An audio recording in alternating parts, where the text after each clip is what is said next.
Dear viewers, आज बहुत ही अच्छा दिन है।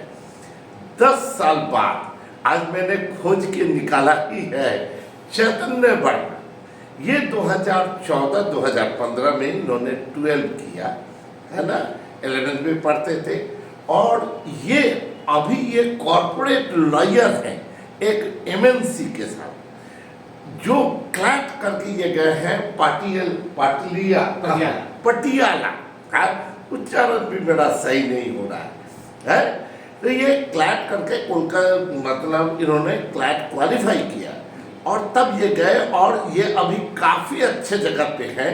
थोड़ा सा इनको अपना बैकग्राउंड बोलेंगे कि क्लैट में भी इन्होंने विदेश से भी पढ़ाई किया। इंटरेस्टिंग बात, सारा चीज़ किस चीज़ पर, साथ में स्कॉलरशिप पर और कुछ लोन पे। देखिए इनसे बात करें, कुछ अपने विषय में बताइए। जी जरूर सर। Hello everyone. सो 2013 में मैंने अपना मैट्रिकुलेशन करा और 2015 में मैंने अपना इंटरमीडिएट करा कॉमर्स से।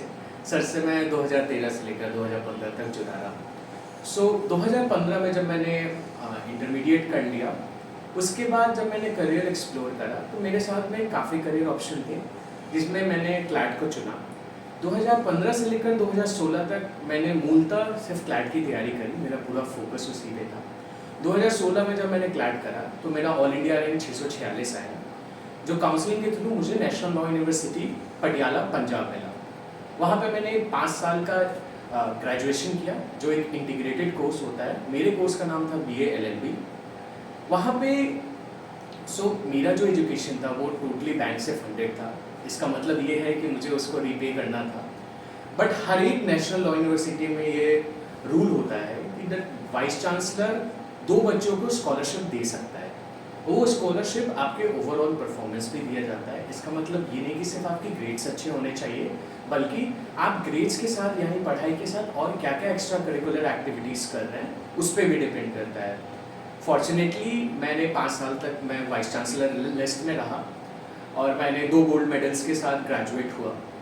उसके बीच में मुझे मौका मिला, मैं स्टूडेंट एक्सचेंज प्रोग्राम के साथ अमेरिकन बार एसोसिएशन इलिनॉय में जाके 3 साल मैंने इंटरनेशनल बिजनेस लॉ पे रिसर्च करी।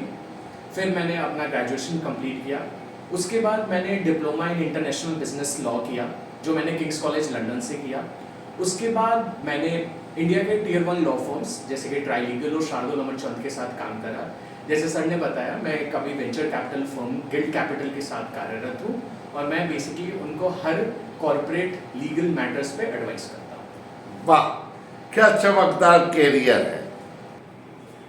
चैतन्य वर्मा से मेरे कुछ एक क्वेश्चंस हैं। जो बच्चे अभी 11-12 में हैं या अभी 12 जो लोगों ने दिया है, सबसे पहले एक बार चैतन्य वर्मा बताइए, what is CLAT and why it is important, क्यों ये जरूरी है क्लैट? सो ट्रेडिशनली हम सब ने इंजीनियरिंग के बारे में जाना और हमें मालूम है कि IIT is the gateway to success, यानी IIT कर लेते हैं और हमारे सारे दरवाजे खुल जाते हैं। आसान शब्दों में समझाऊं तो क्लैट वो एग्जाम है जिसके थ्रू आप लॉ के IITs में जा सकते हैं। CLAT stands for common law admission test. Common law admission test के थ्रू आप हर राज्य में एक NLU है जो स्टेट स्पॉन्सर्ड यूनिवर्सिटी होता है, जिसको हम नेशनल लॉ यूनिवर्सिटी बोलते हैं, जो इंडिया के प्रीमियर लॉ इंस्टीट्यूट्स के अंदर कैटेगराइज होता है। उसमें अगर आपको दाखिला लेना है तो क्लैट के ही माध्यम से लिया जा सकता है। इसीलिए क्लैट का जो महत्व है वो बढ़ जाता है, क्योंकि जो भी बच्चे अपना विधि यानी लॉ में करियर स्टार्ट करना चाहते हैं, नेशनल लॉ यूनिवर्सिटी एक अच्छा प्लेटफॉर्म देता है और उस प्लेटफॉर्म में पहुंचने का जरिया ये कॉमन लॉ एडमिशन टेस्ट है।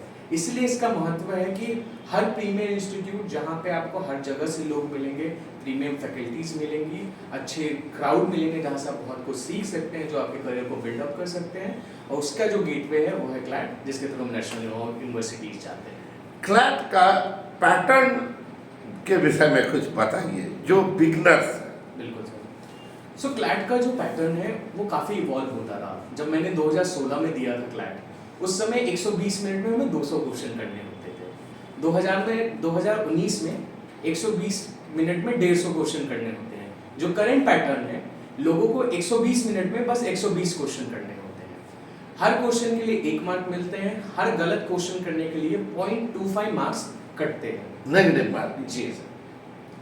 5 सेक्शंस में होता है questions: English, logical reasoning, quantitative aptitude, maths as well as legal reasoning. ये 5 सेक्शंस होते हैं। क्वेश्चंस की मात्रा कोई फिक्स नहीं है कि किसमें से कितने क्वेश्चंस आएंगे। मेजरली एक रेशियो ये होता है कि आपके इंग्लिश से 30 क्वेश्चन के आसपास आते हैं, कभी 29 भी हो सकते हैं, कभी 34 भी हो सकते हैं। जो क्वांटिटेटिव एप्टीट्यूड, लॉजिकल रीजनिंग और मैथ्स होते हैं वो आपके 30 to 40% वेटेज को रखता है। बाकी जो होता है लीगल रीजनिंग होता है जो अराउंड अगेन 30 to 34 क्वेश्चंस होते हैं। So major chunk of GK, logical reasoning, quantitative aptitude consist of your 60%, but remaining 40% जो होते हैं वो इंग्लिश और आपके लीगल रीजनिंग से आते हैं। अच्छा, तो ये कैसे कोई इस क्लैट के लिए तैयारी करे, यो ज़्यादा मतलब एक तरीका इनको बताइए क्योंकि आप उसी से निकल के आए। जी, तो सबसे पहले हमें समझना होगा कि क्लैट की नेचर क्या है, क्यों क्लैट का एग्ज़ाम थोड़ा टफ होता है। तो क्लैट जो है वो आपके एवर इवॉल्विंग नेचर को बताता है। सो हमने जब 10th किया, 12th किया, एक स्टैटिक नॉलेज को फॉलो करा है। जैसे हमने साइंस पढ़ा, फिर हमने कॉमर्स पढ़ा, ये हार्डकोर सब्जेक्ट हैं जिनका एक सेट पैटर्न है। बट क्लैट थोड़ा ever evolving base of subject है। अगर इंग्लिश लेते हैं तो हमने कॉम्प्रिहेंशन कैसे तेज़ी से पढ़ सकते हैं, उसमें कैसे वोकैबुलरी जान सकते हैं। जीके जो है उसमें कैसे हम हर दिन की जीके को कवर करें। सो जीके में भी करंट अफेयर्स आपको आना चाहिए, स्टैटिक जीके आना चाहिए, आपकी मेंटल एबिलिटी होनी चाहिए कि आप क्वांटिटेटिव एप्टीट्यूड को सॉल्व कर पा रहे हैं। लीगल रीजनिंग जो सब्जेक्ट होता है वो आप पहली बार एक्सपोज होते हैं। सो ऑलवेज आइडिया ये होता है कि look, CLAT is not the only way. So हमेशा एक डेडिकेटेड पैटर्न होना चाहिए कि एक चीज़ में आप एक बार में एक चीज़ को एस करें।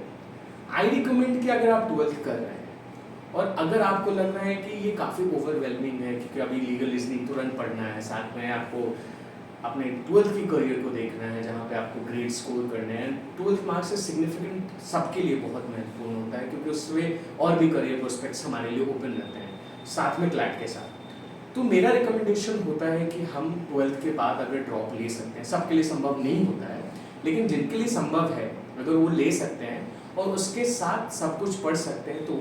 और कैसे करना है, हमेशा किसी भी एग्ज़ाम की शुरुआत होती है ये समझने से कि आपको क्या क्या पढ़ना है और किस विषय में पढ़ना है। हमेशा 2 चीज़ करें, देखिए पहले सिलेबस क्या है कि उसके अंदर क्या क्या पढ़ना है, और हमेशा एक बार पास्ट ईयर पेपर्स देख लें कि किस प्रकार के क्वेश्चंस आए हैं, क्या डिफ़िकल्टी लेवल होती है। उससे आपको एक इंसाइट मिलेगा कि आपको क्या पढ़ना है, किस गति में पढ़ना है और कितना पढ़ना है। वाह, करियर प्रॉस्पेक्ट बताइए। आफ्टर एनालिसिस से आपका करियर प्रॉस्पेक्ट क्या है? आसान शब्द में बोलूँ तो सर, इंजीनियर, डॉक्टर और पायलट छोड़ के आप सब कुछ बन सकते हैं। देखिए, लॉयर हर जगह लॉयर्स की पूछ है, हर जगह उनके रिक्वायरमेंट है। मैं इसको 2 सेगमेंट में बांट देता हूँ। एक ट्रेडिशनल जो अभी तक चला आ रहा है और एक न्यू अप्रोच कि और लोग आगे बढ़ के क्या क्या कर रहे हैं। हाँ, और सो 2 अप्रोच। ट्रेडिशनल अप्रोच, या तो आप ग्रेजुएट होके जाके लिटिगेशन कर सकते हैं, वकील बन के आप कोर्ट्स में जा सकते हैं, आप लोगों के लिए काम कर सकते हैं, उनको रिप्रेजेंट कर सकते हैं कोर्ट के सामने। दूसरा है आप जर्नलिस्ट बन सकते हैं। आप देखेंगे हर एक बिजनेस न्यूज़, हर एक टाइम्स ऑफ इंडिया, सबको एक लीगल रिपोर्टर चाहिए, आप वो बन सकते हैं। जुडिशियरी कर सकते हैं, जान के हैरानी होगी बट राइट आउट ऑफ आप लॉ ग्रेजुएट होने के बाद आप हर स्टेट का एग्ज़ाम दे सकते हैं, उसके बाद आप सीधे जुडिशियल मजिस्ट्रेट 2nd क्लास बन सकते हैं, जज बन सकते हैं, आप यूपीएससी कर सकते हैं आप लॉ एज अ मेजर लेके, क्योंकि आप इतने चीज़ों से एक्सपोज रहते हैं, वो आपके लिए हमेशा ऑप्शन रहता है। ये conventional approach. New age approach बताता हूँ मैं आपको। मैं एज अ कॉर्पोरेट लॉयर काम करता हूँ। मेरा प्राइमरीली काम होता है, मैं कंपनीज़ को एडवाइस करता हूँ कि अगर उन्हें कोई दूसरी कंपनी खरीदनी है, रोज़मर्रा में अगर भारतीय कानून को फॉलो करना है तो कैसे करना है। दूसरा आप ये कर सकते हैं, हम बाहर की कंपनियों को भी बता सकते हैं कि इंडिया में जब वो पैसे डाल रहे हैं तो उनको किन किन चीज़ों से कंप्लाई करना पड़ता है, कैसे कैसे आप उनको रूल फॉलो करना पड़ता है। बहुत लोग जाके ट्रांजिशन कर रहे हैं जहाँ पे लोग बता रहे हैं कि कहाँ पे इन्वेस्टमेंट कर सकते हैं, कैसे लॉयर इस रोल में ट्रांजिशन होते हैं, कभी और विषय में हम बात करेंगे। लेकिन जैसा मैंने कहा कि अभी बहुत न्यू एज प्रोफेशन आ चुके हैं जहाँ पे आप एमएनसीज को एडवाइस करते हैं, आप लीगल ड्यू डिलीजेंस करते हैं, आप लोगों को कंपनी में बताते हैं कि कोई प्रॉब्लम चल रहा है, क्रिमिनल इन्वेस्टिगेशन, फॉरेंसिक इन्वेस्टिगेशन, कहीं पे भी कोई घोटाला हुआ है तो फ्रॉम अ लीगल पर्सपेक्टिव उस घोटाले की वजह क्या है, क्या कंपनी में कोई दिक्कत थी, कोई ऐसा विषय था जिस पे छूट गए और कंपनी से लैप्सेस हो गए, वो भी एक लॉयर का काम होता है। तो ऐसे 10-12 प्रकार की चीज़ें हैं जो आप कर सकते हैं, और कोई भी ऐसा पहलू नहीं है जिसमें ये बाधा बने कि आप लॉयर हैं, आप इसलिए ये नहीं कर सकते, हर कुछ कर सकते हैं एक्सेप्ट बीइंग इंजीनियर, डॉक्टर या पायलट। Thank you. एक बात और बताइए, how one can stand in the field of law? Law में आप बड़ा स्ट्रगल करके इस मुकाम को हासिल किया है और आगे तक भी जाएंगे, तो ये मुकाम हासिल करने के लिए वो क्या करेंगे? सर, तो सबसे पहले national law university is not an end, it is a mean. So मेरे कहने का मतलब है कि जब आपको एक नेशनल लॉ यूनिवर्सिटी मिल जाती है, जब आप क्लैट में अच्छा रैंक ले आते हैं, वहाँ से असली चैलेंज शुरू होता है। क्योंकि आपको ये समझना होगा, नेशनल लॉ यूनिवर्सिटीज़ में वही बच्चे आते हैं जो आपके जितना उत्तीर्ण हैं, उन्होंने उस कंपटीशन को पार किया है, अब आप उनके साथ बैठेंगे। देश में 25 नेशनल लॉ यूनिवर्सिटीज़ हैं, वहाँ से हर साल अराउंड 200 बच्चे निकलते हैं, 5-6 हज़ार लॉयर्स हर साल ग्रेजुएट हो रहे हैं जो इक्वली कॉम्पिटेंट हैं। अब कुछ तो आपको ऐसा करना होगा जो आप 6,000 की भीड़ में से आगे निकले। मेरा अप्रोच हमेशा रहा, और दुनिया के टॉप मोस्ट ज्यूरिस्ट हमेशा बोलते हैं, law is all about story telling. तो आपका लैंग्वेज पे कमांड काफ़ी अच्छा होना चाहिए। व्हेन आई से लैंग्वेज, इट मीन्स इंग्लिश और हिंदी दोनों पे। ऐसा नहीं है कि if I speak English fluently I am a good lawyer, ऐसा नहीं है। मुझे हिंदी भी उतनी ही अच्छी बोलनी आनी चाहिए जितनी इंग्लिश। और ये बात हो कि आप कैसे कम शब्दों में ज़्यादा से ज़्यादा बातें कर रहे हैं। इसका सबसे अच्छा उदाहरण है कि जब भी आप सुप्रीम कोर्ट में आर्ग्यू करने जाते हैं, आपको सिर्फ 1.5 मिनट दिया जाता है, आपका पिटीशन एक्सेप्ट होगा कि नहीं। अगर आप 1.5 मिनट में जज को कन्विंस कर गए कि आपके मुद्दे की बात है, तो वो एक्सेप्ट हो जाता है, वरना एक्सेप्ट नहीं होगा। कंसाइज स्पीकिंग विथ एलैबोरेटिव थिंकिंग हमेशा अप्रोच होता है। दूसरा, लिखने की कला। बोल लेते हैं, अच्छी बात है, और वैसे ही शब्दों में अपनी बातों को उतारना और लोगों को समझाना। हम सब कॉम्प्लिकेटेड राइटिंग कर सकते हैं, 4 अंग्रेजी शब्द आप सीख लें, हम सीख लें, लेकिन सबसे अच्छा लेखक वही होता है जो जनमानस को समझ में आए, जो आसान शब्दों में अपनी बातों को रख सके। So it is also an art कि आपको ये भी समझना पड़ेगा कैसे आसान शब्दों में करें। मुद्दे की बात यह है कि हर समय आपको ये समझना होगा कि हर एक विषय के बारे में आप इन डेप्थ पढ़ाई करें। जैसे मैं कंपनीज के बारे में समझता हूँ, तो मेरी उतनी ही रिस्पॉन्सिबिलिटी अपनी कंपनी की तरफ है जितनी मुझे ये भी जानना कि लीगल अपडेट क्या हो रहा है। सो हर दिन जब मैं सैटरडे संडे को बैठता हूँ, सोनी जी का मर्जर चल रहा था, अभी वो कॉल ऑफ क्यों हुआ, क्या रीज़न थे, मैं पढ़ता हूँ। देश विदेश में जब ने एलॉन मस्क ने केस किया ओपन चैट जीपीटी पे, क्यों हुआ। सो मैं एज एन एमएनसी लॉयर, मुझे ये ग्लोबल अप्रोच देता है कि मैं हर जगह के बारे में जानता हूँ, और जब मैं कल को उतरूँगा तो उस बारे में जानूंगा। तो हर लोगों से ये अप्रोच है कि हमेशा अखबार पढ़ें, keep your self aware of what happening around your surrounding. अपने आप को हमेशा अवेयर रखें कि क्या क्या कर सकते हैं। लिखने की कला को जागरूक करें कि कैसे आप अपने शब्दों को ठीक से बयान कर सकते हैं। बोलने की बातों को कभी हिचकिचाएं नहीं। जिन्हें लगता है कि हिचकिचाहट होती है, बोले, आगे सबके सामने बोले। कोई आदमी गलत नहीं होता है, हर आदमी सही होता है, बस नज़रिए होती हैं देखने की।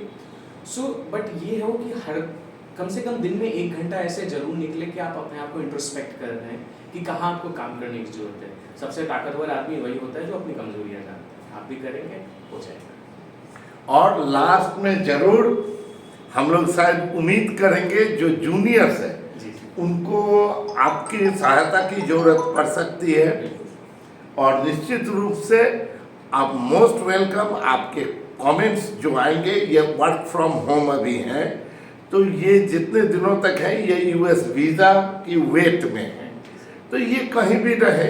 उम्मीद करते हैं मुजफ्फरपुर के बच्चों को आगे बढ़ाने के लिए ये अपना कोई ना कोई योगदान तो निश्चित रूप से देंगे। थैंक यू चैतन्य वर्मा। हम उम्मीद करते हैं बढ़िया हम लोग का सेशन रहा। Thank you.